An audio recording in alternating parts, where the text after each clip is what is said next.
Então, já estamos aqui, ainda não entrou ninguém, daqui a pouco começa a entrar todo mundo e eu começo a falar um pouquinho, nossa, olha, descabelos. Vamos ver, né? Deixar entrar um pouquinho mais de gente pra gente dar um oi coletivo. Aí eu vou explicar um pouco como eu pensei a dinâmica dessa thread, ó, eu a louca. A dinâmica dessa live. E vocês vão ouvir minha filha chorando no fundo porque ela tá ouvindo minha voz e eu não tô com ela. Então faz parte, não é mesmo? Sim, todo mundo que tá de quarentena com nenéns em casa entende um pouco essa dinâmica e tal. Eu tô, na verdade, procurando um jeito de apoiar o celular que seja melhor do que ficar segurando. Porque eu não tenho estrutura pra isso, sabe? Assim, de ficar muito fazendo live, vídeo, não é nem tanto o meu hábito, eu faço muito mais texto, né? E áudio, eu trabalho muito com áudio, né? Com rádio, podcast, é uma mídia que pra mim é mais fácil, então eu não tenho estrutura, assim, coisa pra apoiar o celular, não sei o que, tipo, eu não tenho nada disso, eu tava até pensando como que eu poderia fazer aqui. Mas bom, por enquanto eu vou segurando, se cansar muito eu dou um jeito aqui de mexer. Dani falando que minha filha é linda. Ai, obrigada. Eu não ponho muita foto, nem falo o nome dela online, porque, bom, vocês viram a quantidade de reações desproporcionais, odiosas, até algumas muito desonestas, assim, que acontece quando a gente tá falando de assuntos tensos, assim, na internet, né? Eu posso pegar um livro, né? Uma coisa pra apoiar. Vou tentar fazer isso. Deixa eu ver. Pegar uma das 15 pilhas de livro. Vou até mostrar pra vocês aqui na live, só pra fazer uma graça, os livros que eu vou usar pra apoiar o celular. Então, só pra vocês se inspirarem pro tema da nossa live. Ética do Amor Livre, da editora Elefante. Muito legal. Leiam. Tenho várias críticas a ele. Se vocês ouvirem meu podcast, vocês vão saber. O ponto zero da revolução, Silvia Federici, tem muito a ver com o tema da live. Então também essa belezinha aqui, ó, que é nova, não tem no Brasil. Sophie Lewis, Full Surrogacy Now, Feminism Against Family, o feminismo contra a família. Os argumentos da Sophie são muito parecidos com os meus, foi muito legal começar a ler esse livro. Vou botar também a Rainha do Inhoto, que é o primeiro romance de ficção científica brasileiro escrito. Foi escrito por uma mulher, Emília Freitas, né? Nordestina, enfim, no começo do século XX, ou final do XIX, nem me lembro. Então vamos ver se eu consigo botar. Nossa, tá super estourada a luz, né? Porque eu estou na frente da janela, então vocês vão ver a minha cara, totalmente assim. Bom, gente, pra deixar organizado, porque eu achei que ia ter bastante gente na live, e acho que muita gente tem perguntas, né, e perguntando, enfim, tô vendo aí, tem muita gente já mandando um monte de perguntas, então segura as perguntas um pouquinho, eu quero propor uma dinâmica para essa live um pouco parecida com algumas aulas. Eu vou fazer uma exposiçãozinha, vou falar um pouco no começo, e aí depois de eu falar, eu vou meio que abrir para perguntas, né? E aí a hora que eu abrir para as perguntas, vocês mandam e eu vou tentar acompanhar o ritmo das perguntas, vou ver os principais pontos que estão aparecendo e aí eu vou tentar ir respondendo, porque eu acho que essa exposição inicial já vai deixar alguns pontos mais claros e já vai responder algumas perguntas que eventualmente algumas pessoas têm. Então, por isso, né? Por isso vamos tentar aqui. Eu vou até fechar um pouquinho a janela para ver se melhora essa luz. Agora tá melhor, né? Tá mais indireta, não tá tão na minha cara. Ui, agora ficou pior. Tá tão na minha cara. Assim, pronto. Acho que assim ficou bom. Muito feliz de ver algumas pessoas que eu conheço aqui também acompanhando e pessoas que eu não conheço, o que é muito legal, porque eu adoro esses debates novos. Então, vamos aí, tá? Então já expliquei um pouco como a gente vai fazer. Como esse vídeo vai ser assistido por pessoas que não me conhecem, eu vou contar um pouco quem eu sou, o que eu faço, da onde que eu venho, o que eu estudo. Rita, obrigada. Meus olhos verdes no sol e marrons no escuro, né? Vou contar um pouco o que eu faço. Eu sou socióloga, né? Me formei pela Unicamp. Eu, na minha formação, sempre estive muito perto da antropologia, no meu trabalho também, então eu trabalho meio entre sociologia e antropologia. eu fiz o mestrado e o doutorado também na Unicamp, na Faculdade de Educação, numa linha de pesquisa lá que se chama Educação em Ciências Sociais, né? Eu sou socióloga do conhecimento e, como socióloga do conhecimento, o meu principal interesse na vida, na pesquisa, é, na verdade, justamente, olhem só que coisa, não? Justamente a relação entre o conhecimento produzido e acumulado no campo científico e o conhecimento produzido e acumulado no campo político, e como essas coisas se cruzam e como esse conhecimento ele passa de uma coisa para outra, né? Então, toda aquela história sobre Beijo, Sabrina, tese 11, né? A tese 11 do Marx, então, os filósofos se limitaram a interpretar o mundo, cabe transformá-lo, né? Essa é uma tese do Marx sobre a relação entre ciência e política, que é o meu maior interesse na vida, e é o que eu faço, né? O que eu tenho feito nos últimos anos. Então, é um pouco esse é o caminho de pesquisa que eu tenho feito. No mestrado eu estudei as desigualdades de gênero na carreira acadêmica e apareceu já a questão da família, da divisão das tarefas aí. O meu mestrado se chama Teto de Vidro ou Paredes de Fogo, é um estudo sobre desigualdade de gênero na carreira acadêmica no caso da Unicamp.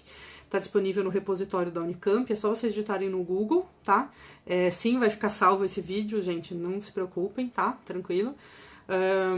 E, bom, esse foi o meu mestrado. Quem quiser ler detalhes e tal, tem alguns artigos, tem algumas entrevistas sobre ele, tem uma reportagem na revista Pesquisa FAPESP sobre meu mestrado também e tal. Então, vocês podem ir atrás dessa parte, quem tiver interesse em entender como é que a estrutura da carreira acadêmica no Brasil torna ela um pouco menos desigual em termos do gênero, porém algumas desigualdades persistem porque elas não são determinadas pela carreira, mas justamente pela questão do trabalho doméstico e reprodutivo. Então, isso está na minha dissertação de mestrado.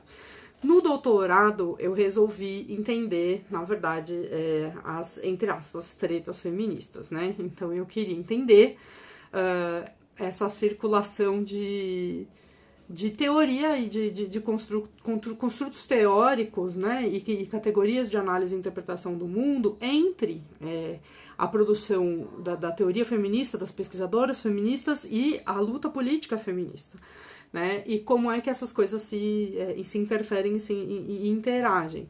Então, eu fui estudar a recepção do conceito de gênero no Brasil. Então, eu estudei como é que se começou a falar em gênero no Brasil, quem foram as pessoas que abordaram isso e etc. Porque o caso do gênero é bem interessante e paradigmático, porque é um conceito que ele vem de uma análise teórica primeiro e depois ele vai para o campo político, diferente de classe, diferente de raça, que são conceitos do senso comum que daí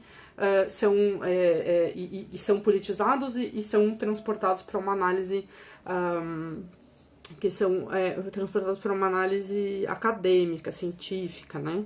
Então é um pouco esse o tema do meu doutorado. Quem tiver interesse, tem um episódio do podcast chamado Larvas Incendiadas, que é feito pelo Thiago Coatti e pela Regina Facchini, lá da Unicamp. O Thiago acho que é da UFMG, se não me falha a memória, e a Regina é da Unicamp. E eles fazem esse podcast de divulgação científica de estudos de gênero.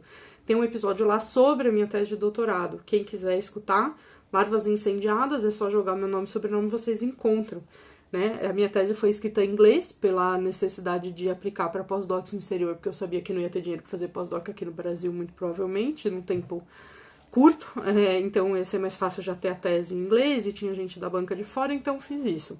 E ainda não consegui traduzir. Então, quem não tem acesso, não consegue ler bem inglês ou tem mais dificuldade, pode escutar o podcast que tá tudo bem explicadinho lá também. Então, é um jeito legal de conhecer quem tem mais curiosidade sobre essa coisa do conceito de gênero. E aí eu queria dizer pra vocês que para essa live de hoje, né, eu pensei em pegar essas perguntas de vocês, mas também eu queria, nessa explanação inicial, passar por alguns pontos que apareceram muito no debate, né?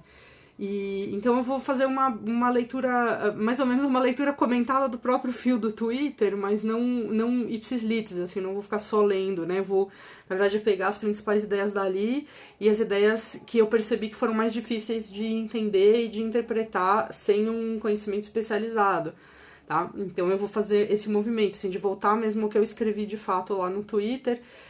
Eu escrevi também no Instagram, mas no Instagram, obviamente, não teve uma repercussão tão bizarra e enorme como no Twitter, né? Então, vamos começar por aí. Agora, antes de começar, queria só dizer que olha que coisa da hora que eu fiz esse tweet na quinta-feira. Hoje é segunda-feira e os círculos de debate feministas, etc., ainda estão discutindo esse assunto, ainda estão discutindo esse tema, ainda estão discutindo essas questões. Isso é muito legal. Isso é muito bom. E isso lembra a gente que um debate não se esgota na primeira colocação, não se esgota na primeira resposta. Né? Se a gente quer recusar de fato a chamada cultura do cancelamento e a gente quer pensar em crítica e construção política conjunta, é muito legal que a gente possa colocar uma coisa, as pessoas, por mais que discordem, mas elas vão pensar por que elas discordam, elas vão debater, elas vão atrás, elas vão construir isso com as pessoas que discordam, outras concordam, outras discordam em parte. Então isso gera um assunto e um debate, isso é muito bacana. Eu fico, na verdade, completamente satisfeita e sinto que o meu papel como intelectual está sendo cumprido, né? Afinal de contas, a minha formação como intelectual foi largamente financiada por dinheiro público, por dinheiro das pessoas no Brasil, pessoas que muitas vezes não vão passar perto da universidade a vida inteira, né? Por escolha ou por falta de acesso. Então, eu acho que é parte do meu dever como profissional, né, da produção de pensamento intelectual, poder também retornar à sociedade com questões críticas, com questões que só o trabalho especializado permitem aceder de certa forma mais facilmente, né? Então, assim, o campo político ganha quando a gente tem um debate constante entre campo político e ciência. Então, isso é muito legal, né? A gente ganha como movimento. Então, que bom, né? Que bom, fico feliz, muito bem.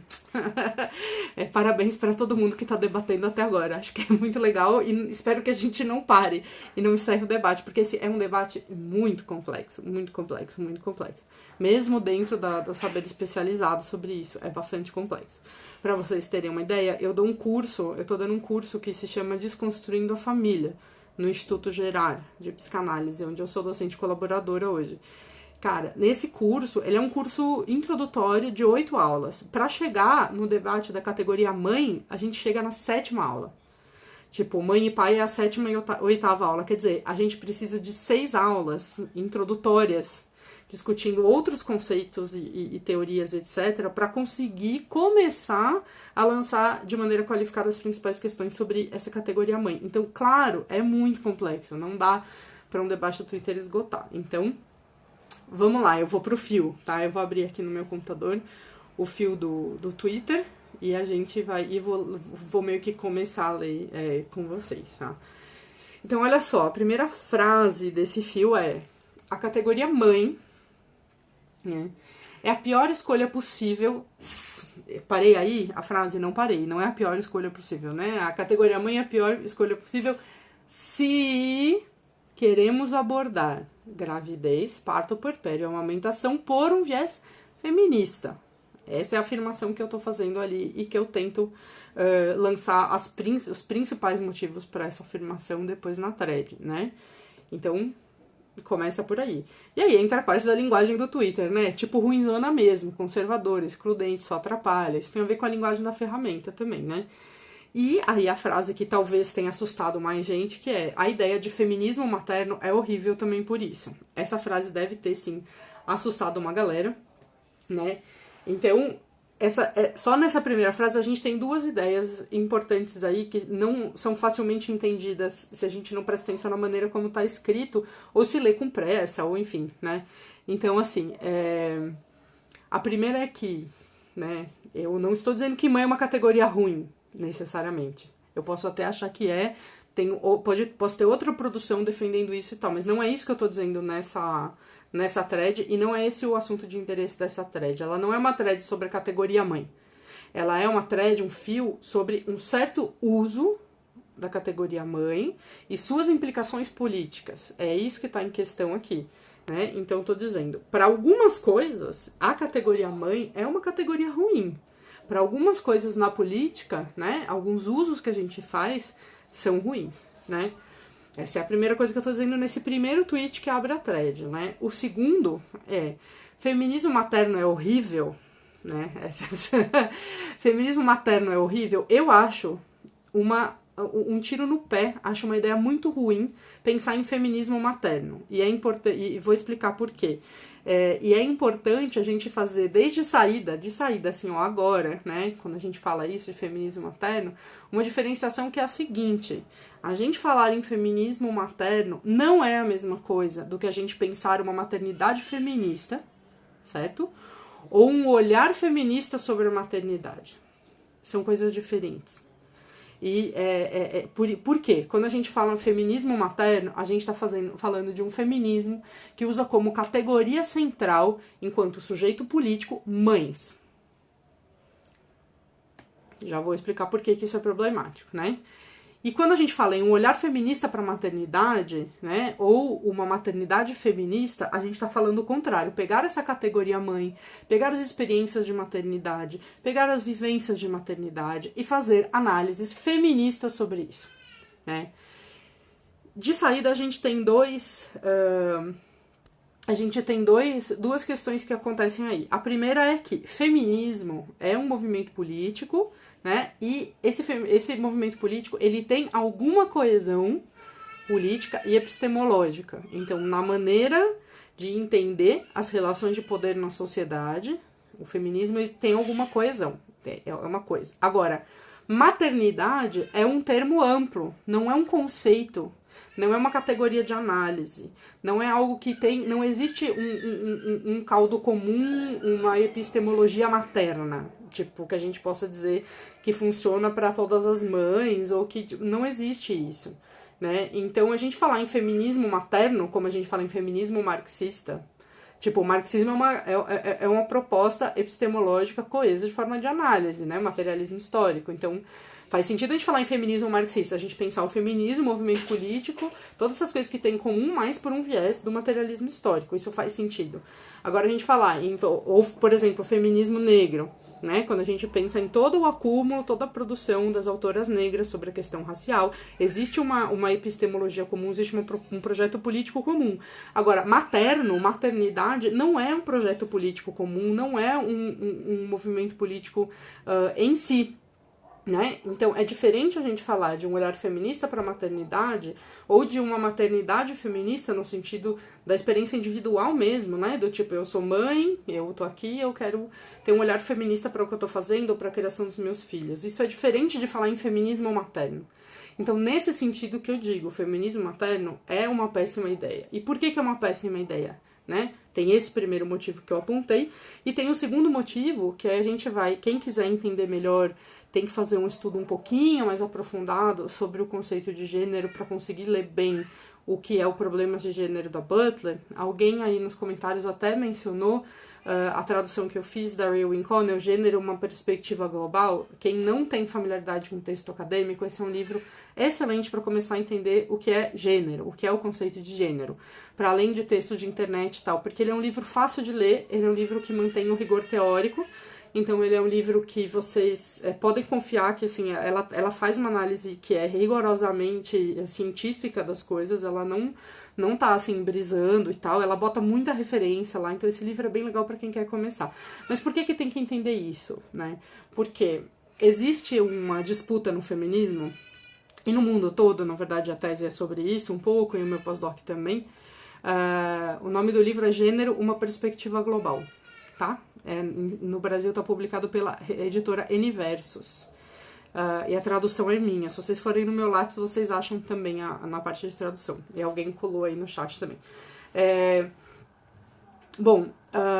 E por que eu estou citando essa coisa do conceito de gênero? Para entender essa questão do por que pensar feminismo materno desse jeito pode ser uma coisa complicada e com implicações políticas que não são das melhores ou das mais interessantes pra gente avançar mesmo na destruição do conceito, né, na destruição assim, do patriarcado, da ordem patriarcal de gênero, ou como a gente queira chamar essa coisa que nos oprime, que eu prefiro chamar só de o nosso sistema de gênero, que é uma versão, né, é um sistema de gênero patriarcal.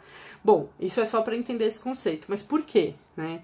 Eu tava até comentando com a Débora Baldin agora há pouco pro WhatsApp, a gente tava conversando sobre essa treta toda, e essa questão, essa reação, quando a gente faz uma crítica a certos usos da categoria mãe, ela é muito parecida com quando a Butler, no Problemas de Gênero, né, ela propõe que a mulher não seja o sujeito político do feminismo. O que ela está dizendo ali, né? É quando ela está colocando ali todo o funcionamento do nosso sistema de gênero nesse livro, e ela propõe a ideia de matriz heterossexual e outras que eu não vou entrar aqui, porque isso não é uma aula sobre gênero, senão a gente não vai ter tempo para vocês também colocarem perguntas, que é algo que eu acho bem legal. Quando ela faz isso, o que ela está dizendo é, se a gente entende que o sistema que está nos oprimindo se chama gênero, que ele funciona do jeito X, Y, Z, e aí nisso a gente inclui, né, a matriz heterossexual, então a gente inclui a questão da classificação genital dos corpos, né, de uma associação de identidade a cada genitália e de uma associação de desejo e prática sexual nesse combo. Então um combo de 3 camadas, assim, né, um pouco essa ideia da Butler. Tem até uma tirinha maravilhosa da Laerte que eu vou tentar achar pra botar aí no meu feed do Instagram depois, que ela traduz muito bem, assim, né? Como que essas coisas, na norma que a gente vive, a norma diz que tem que ser assim.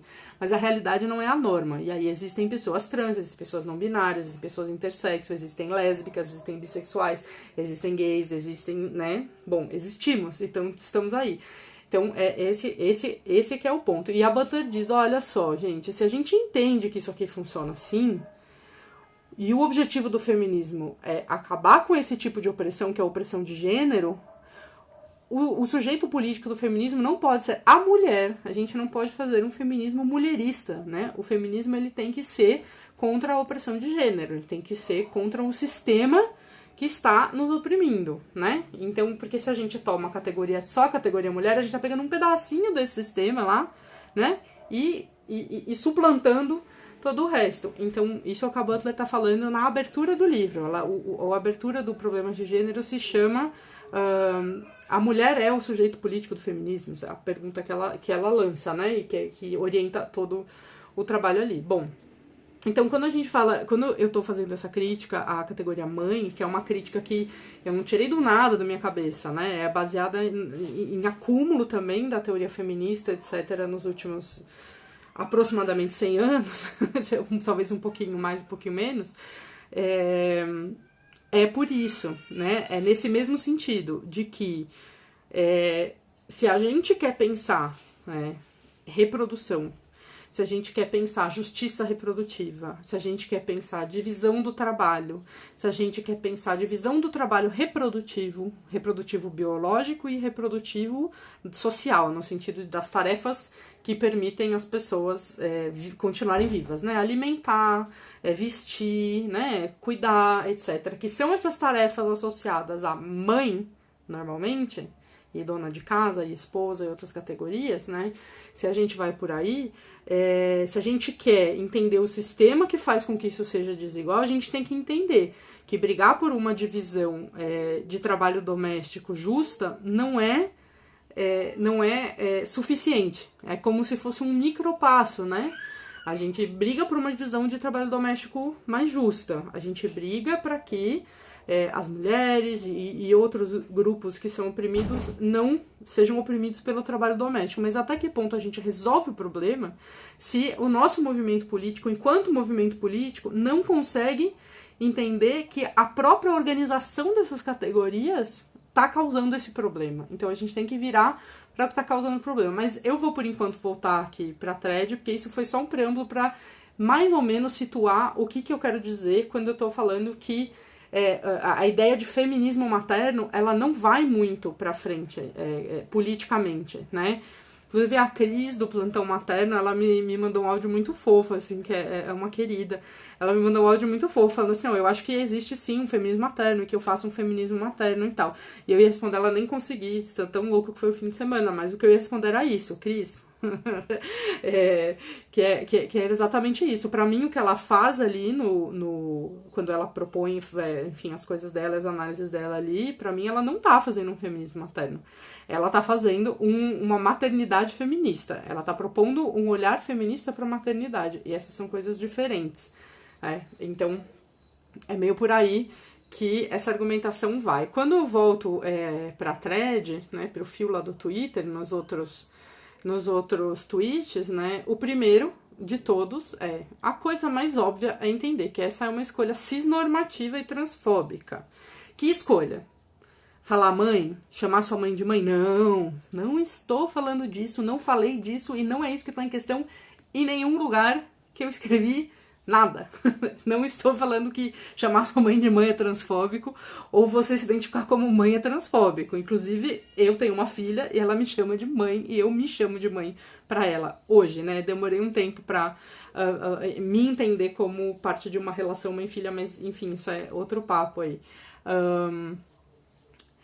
A categoria, né, o que eu falo que assim, essa é uma escolha cisnormativa e transfóbica. Qual escolha é cisnormativa e transfóbica? A escolha de usar a categoria mãe para abordar gravidez, parto, puerpério e amamentação. Por quê? Né?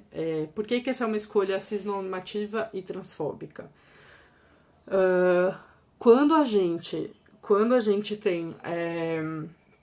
quando a gente usa a categoria mãe, né, a gente não tá falando de uma coisa que é determinada biologicamente. Isso todo mundo que é feminista sabe e concorda.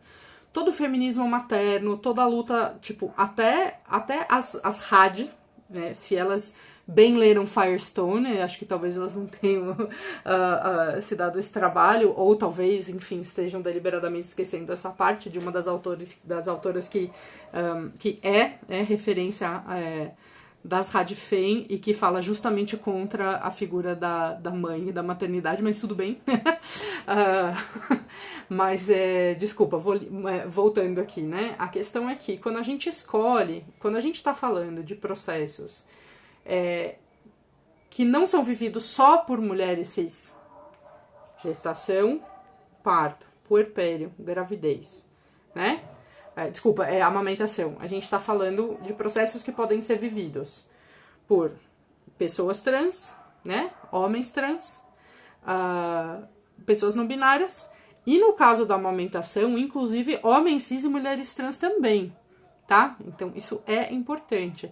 Quem sabe um dia a gente desencanta, eu e a Kelly Carvalho, da gente fazer uma live sobre amamentação e desmame e tudo mais, e a gente fala um pouquinho mais disso, dessa coisa da amamentação para todos, talvez, não sei como a gente pode dar esse nome, mas a amamentação, inclusive, homens cis e mulheres trans também podem amamentar. Então, essa é uma questão que a gente precisa depois, em outro momento, falar um pouco melhor. Mas a questão é, quando a gente fala, né, dessas 4 coisas, desses 4 processos, que são processos, eu nem gosto de falar biológicos, né, porque parece que a nossa cabeça, o nosso cérebro também não é biologia, mas enfim, desses processos que são mais corporais, né, quando a gente está falando disso,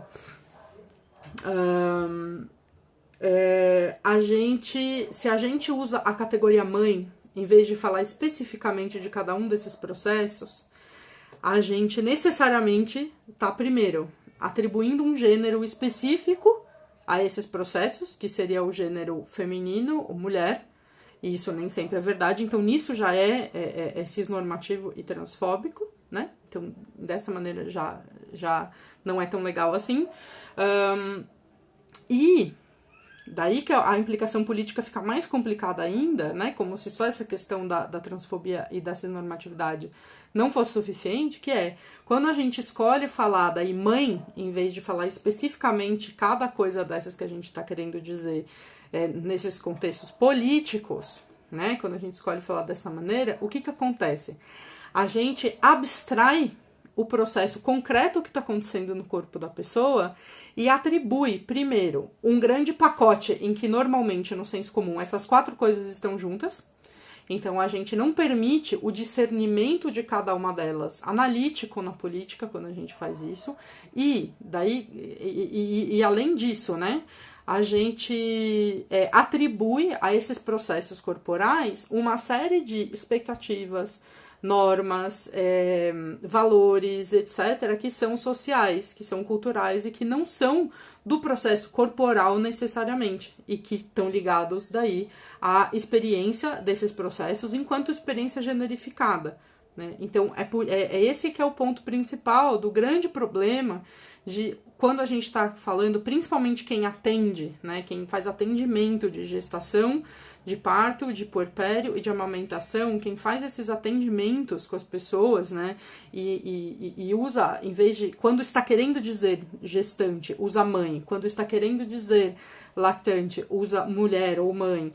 Quando está querendo dizer puérpera, usa mãe. Quando está querendo dizer parturiente, usa mãe, em vez de usar essas outras palavras, né? Quando a pessoa faz isso, ela está imputando uma série de normatividades, de expectativas, etc. E isso é uma coisa que o chamado feminismo materno, mas que muitas vezes não é um feminismo materno, felizmente, é um olhar feminista sobre a maternidade, já acumulou ao longo dos anos dizendo isso e falando, olha só, gente, ser mãe não é uma coisa automática, né? Não é uma coisa que acontece porque você simplesmente tem um filho, não é uma coisa que está atribuída pela natureza, isso é um processo, é uma relação, né? É uma coisa que pode ser rejeitada, tipo, e daí que vem várias conclusões muito importantes do tipo, não dá pra você falar que uma pessoa é mais mãe, menos mãe, porque ela faz escolhas diferentes de maternidade. Isso pessoas que se consideram mães, né? Não tô nem falando de outros casos que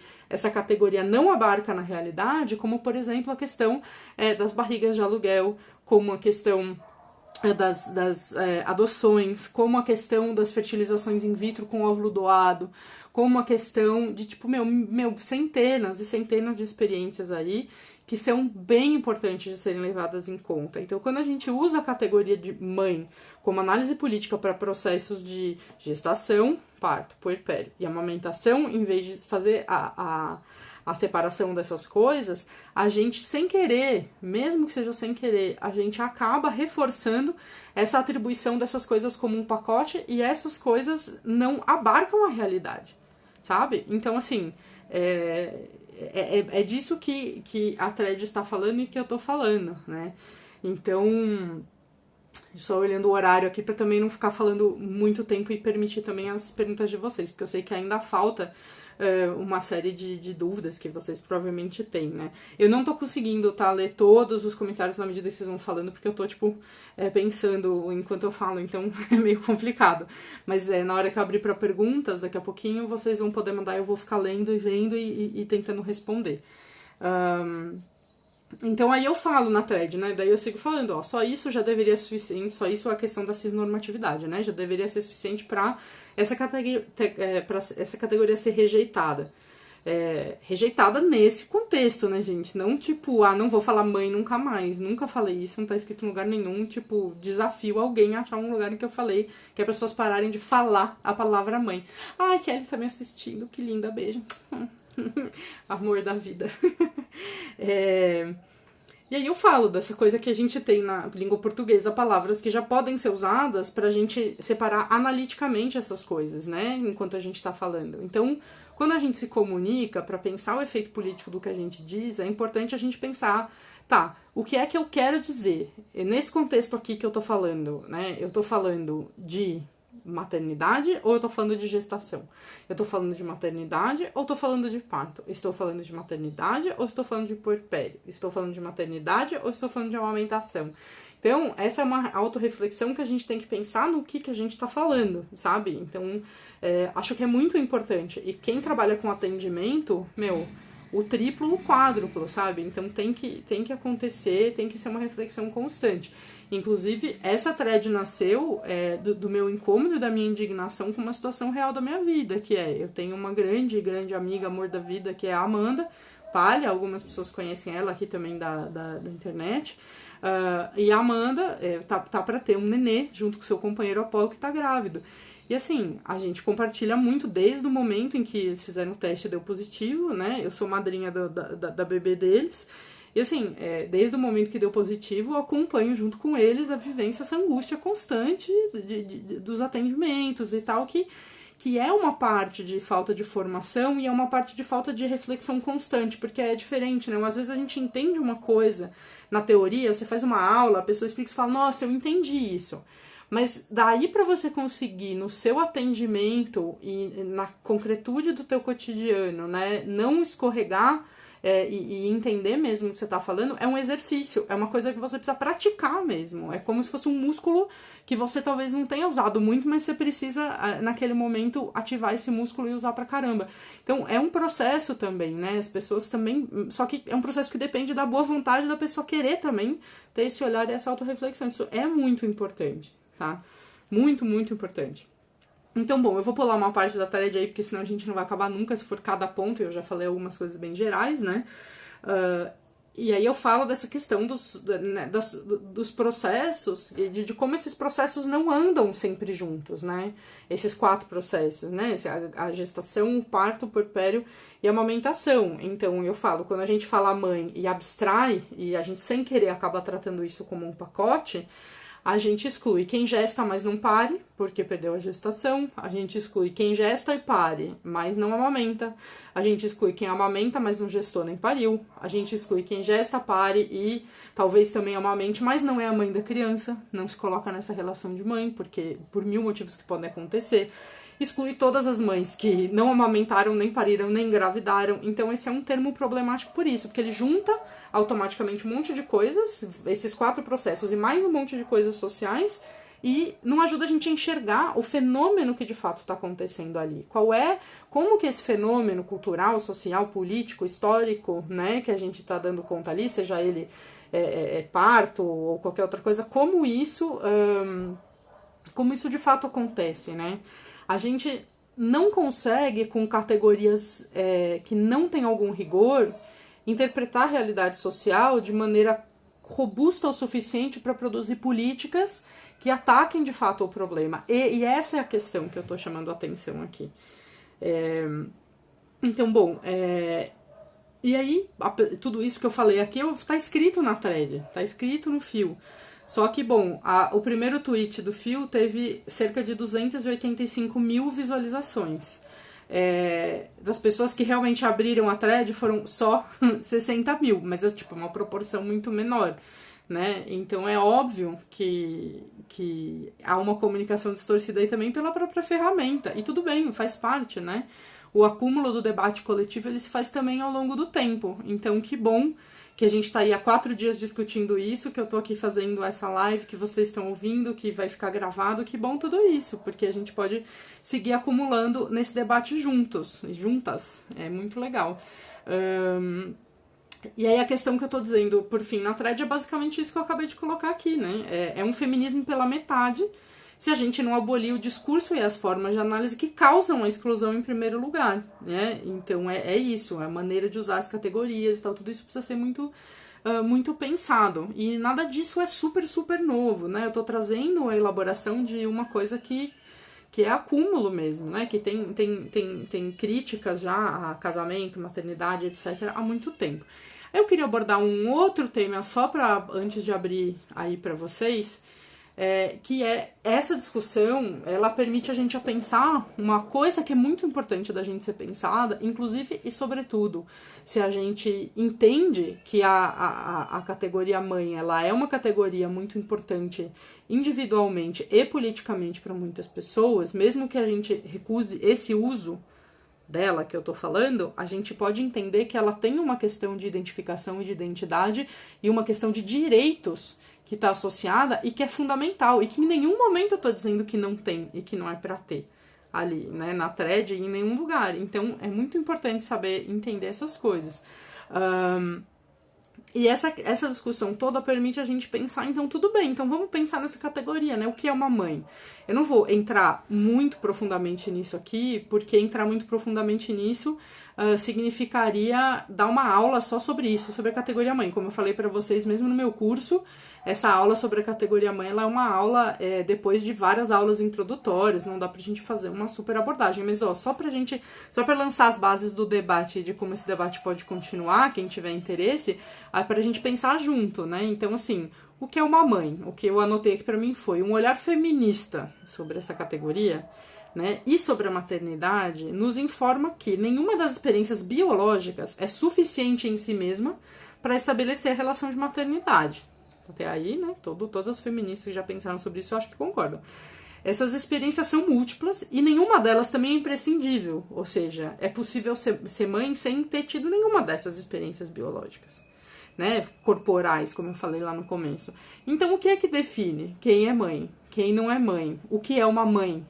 Né? Existe necessariamente uma carga de questões sociais e culturais. A Tainá Leite, que é uma pessoa que vocês devem seguir aqui, por favor, ela é excelente, Tainá com Y, Tainá Leite, ela é muito boa, coloca coisas muito legais, ela tem uma coluna na revista Asmina também sobre maternidade e tal, que acho que chama Não Me Chame de Mãe, Não Me Chame de Mamãe, é uma coisa assim que é um título muito maravilhoso.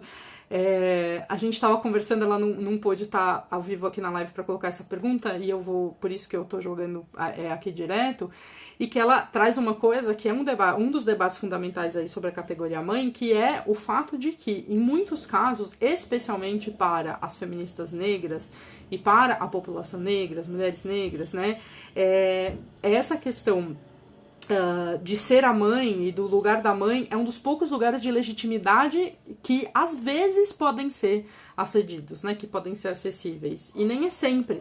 Então existe uma luta política aí, também dessas mulheres negras, de várias coisas. Primeiro, né, mulheres negras eram estupradas e consideradas basicamente máquinas de produzir força de trabalho, em todo o regime escravocrata. Isso são, séculos, cara, de regime escravocrata. Então, isso, e essa desconexão, esse jeito de desconectar a maternidade da produção de corpos, ele é um jeito escroto, violento, problemático, racista, né? Então a gente precisa fazer a crítica disso. E o movimento negro, o feminismo negro, tem feito a crítica disso, de várias maneiras diferentes e muitas vezes nem concordando entre si, mas o que é um belíssimo debate e um riquíssimo debate que precisa ser considerado também. E que não vai dar tempo de entrar em detalhes aqui, obviamente, mas a Tainá me trouxe essa questão e que foi muito pertinente, e que tem essa coisa do poder ser mãe, né? E isso, tem a questão da ama de leite que a Kelly tá lembrando ali, que é a mesma coisa, com amamentação e tal. Então, tem um pouco essa questão, né? Que tá carregada culturalmente, historicamente, não pode ser desconsiderada. Ao mesmo tempo, né, a gente tem uma série de lugares que foram historicamente ocupados e relegados às mulheres brancas, que não foram acessíveis às mulheres negras, mas que nem por isso são lugares bacanas. Por exemplo, né, o lugar de esposa. Né, a questão do lugar de esposa e do casamento formal, que é um debate que o movimento negro faz muito bem quando questiona o lance da solidão das mulheres negras, quando questiona a questão de transmissão de herança e várias outras questões ligadas ao casamento.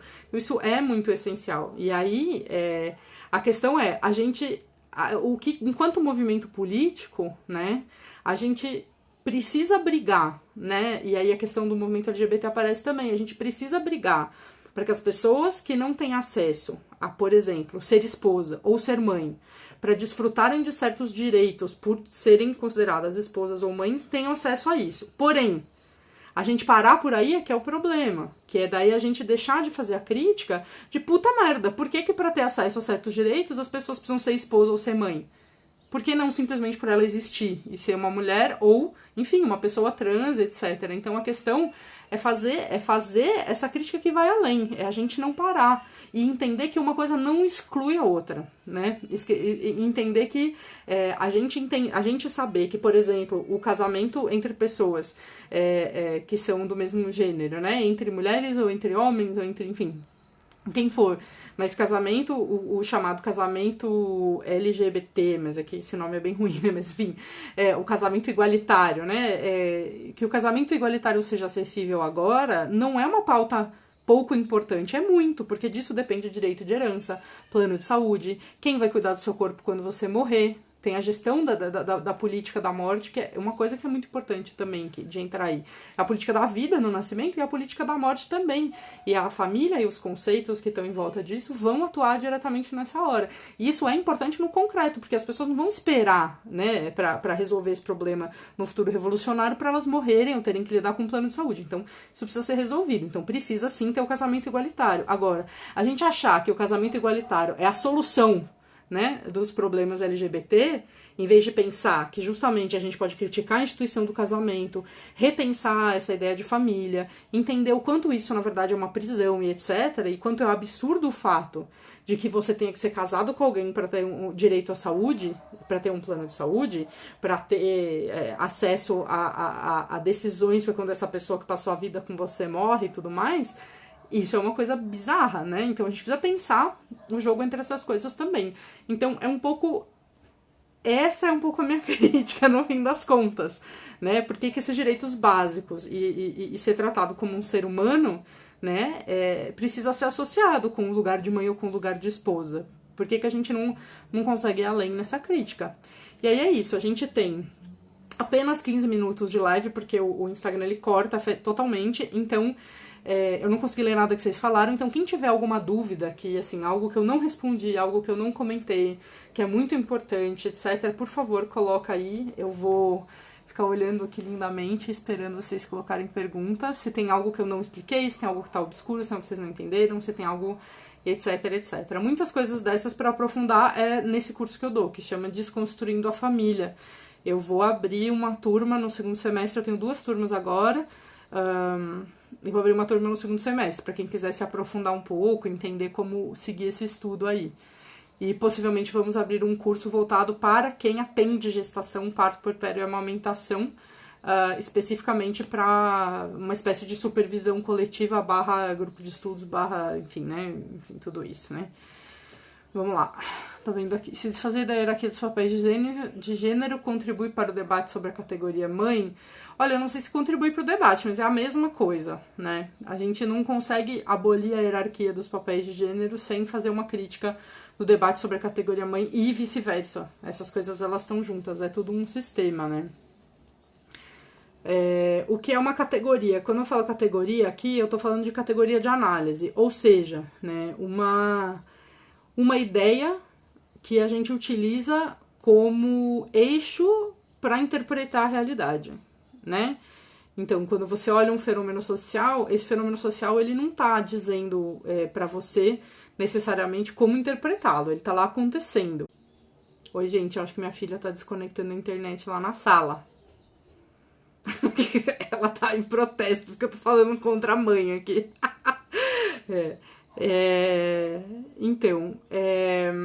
Então a categoria, desculpa, então quando eu tô falando aqui, eu tô falando como categoria de análise, tipo aquilo que a gente vai usar como central para analisar a realidade e para pensar a política a partir disso.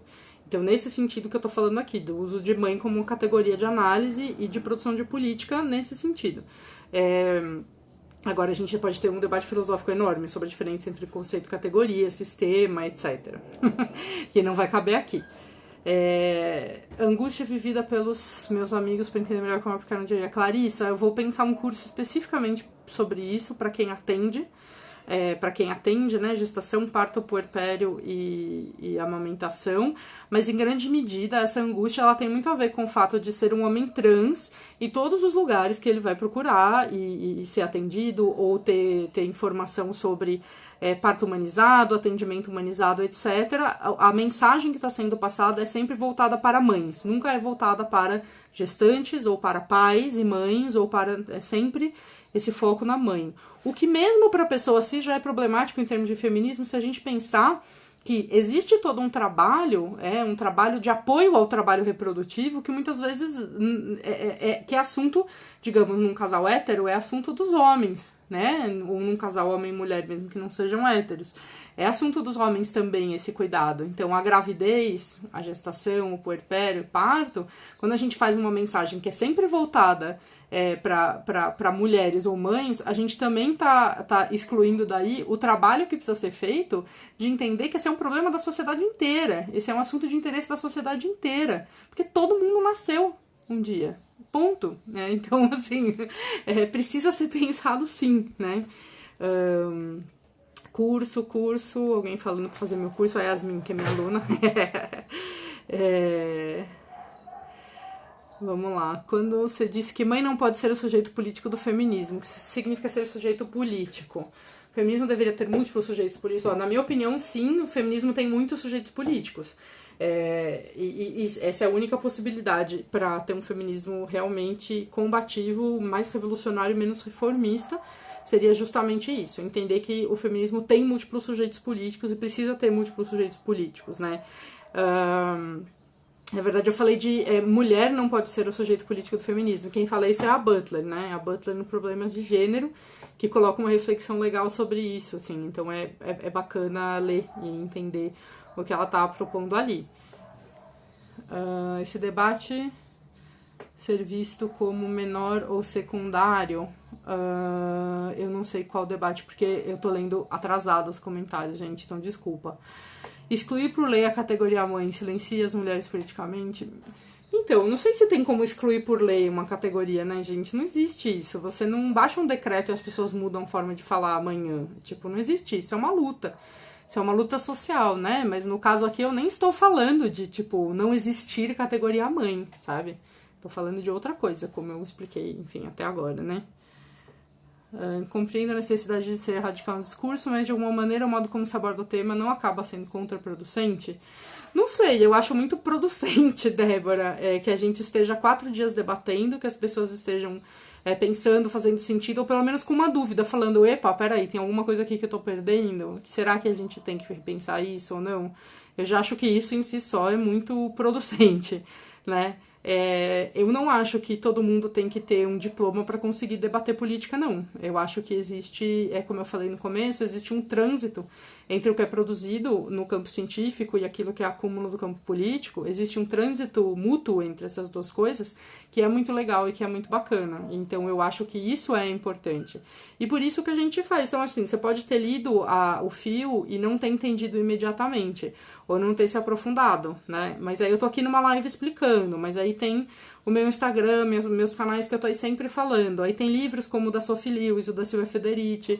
Aí tem o debate, no entendimento dos fenômenos sociais, ele é um processo, né? Eu tô aqui falando do ponto de vista de quem tá há 10 anos pesquisando isso, estudando. É lógico que não tem como uma pessoa que nunca ouviu essa discussão, que tá começando agora a pensar isso, chegar no mesmo nível de profundidade e domínio do tema. Isso não existe, né? Por isso que o diálogo é importante, e por isso que a divulgação científica é tão importante também.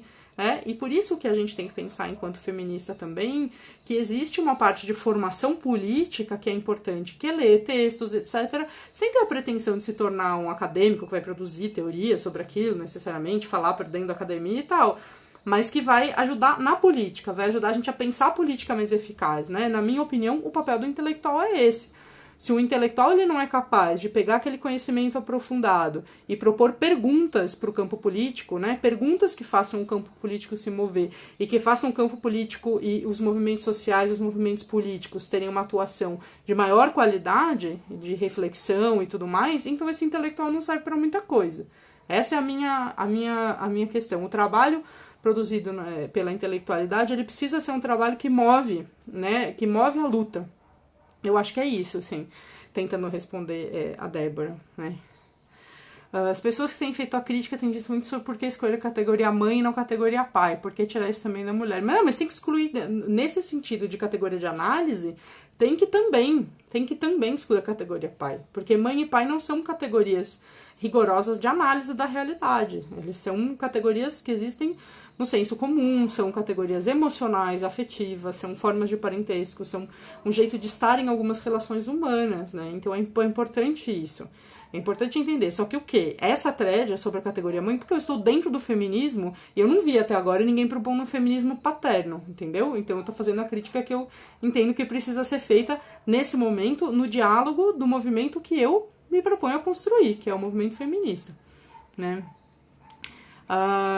Alguns comentários ficam perdidos, gente, e aí eu não consigo saber, mas daqui a muito pouco o Instagram vai me cortar, tá? Só pra vocês saberem, os pontos principais acho que foram cobertos pelo que eu tô entendendo aqui.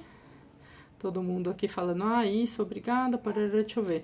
As pessoas fazendo essa crítica, acho que a ideia é tirar mais alguma coisa da mulher, quando a ideia é debater o papel e suas implicações, exatamente. E também não dá pra ter essa ideia de que, tipo, a categoria que me oprime e que eu critico como ela é a única que é relegada para mim, ela é a única migalha que é relegada de legitimidade nesse sistema de ordem patriarcal de gênero, eu não posso abrir mão dela, porque senão não vou ser nada, né? Mas a gente também não é nada quando é mãe, né? Quem é mãe sabe muito bem, assim, é uma legitimidade até a página 2, né? Então...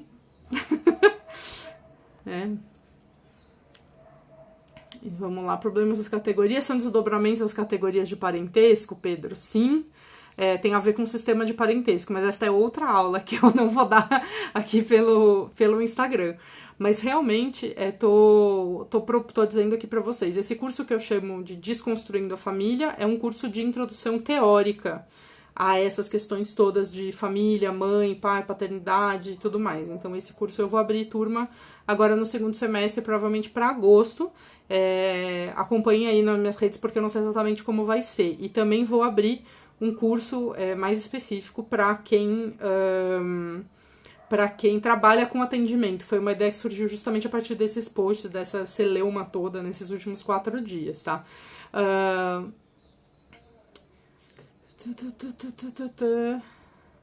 A Lívia tá perguntando se não seria mais interessante reivindicar a categoria mãe enquanto categoria de experiências plurais, mas é isso que eu estou fazendo. É exatamente isso que eu tô fazendo. Eu não sei se você pegou do começo, Lívia. Se você não pegou do começo, eu recomendo voltar e daí ver de novo, porque eu explico isso, eu acho que eu meio que já expliquei isso, na verdade, né? Como que essa questão é ruim pela ótica também das maternidades diversas de mulheres cis, né? Então, na verdade, a minha opinião é que é ruim pra todo mundo. Então é um pouco isso. Gente, eu vou ficando por aqui. Eu agradeço muito quem acompanhou a live. Não teve tempo para ter tantas perguntas, mas eu espero que essa explicação inicial tenha meio que satisfeito algumas perguntas. Quem tiver interesse, eu vou fazer o curso que eu vou fazer, os cursos eu vou tentar abrir para o maior número de gente possível, com o maior número de bolsa possível, com o preço mais acessível possível, considerando o trabalho que me dá dar esses cursos e planejá-los. Mas, bom, é isso, gente. Espero que tenha ajudado a gente a avançar o debate. E não vamos parar o debate, vamos continuar pensando nessas categorias, vamos continuar pensando nesse feminismo, o que a gente quer, né? Vamos propor um feminismo menos reativo, que seja menos sobre barrar coisas horríveis do Bolsonaro e da Damares e mais sobre a gente entender qual é a utopia que a gente deseja enquanto movimento político, né? Qual é o horizonte que a gente quer em termos dessas opressões que a gente está combatendo. Então é isso, gente. Um beijo enorme para todo mundo que tá aí. Vamos continuar esse debate, que esse debate continua, ele não acaba aqui, tá bom? Espero ter ajudado e espero que mais gente assista depois gravado também. Vai ficar gravado, tá bom, gente? Um beijo muito grande pra vocês. E agora eu vou trocar de turno aqui. Meu companheiro, que ficou o dia inteiro com a nossa filha, vai me entregar ela e eu vou... e ele vai trabalhar e eu vou ficar com ela agora um pouquinho. Então um beijo. Pati, beijo. Tchau, gente.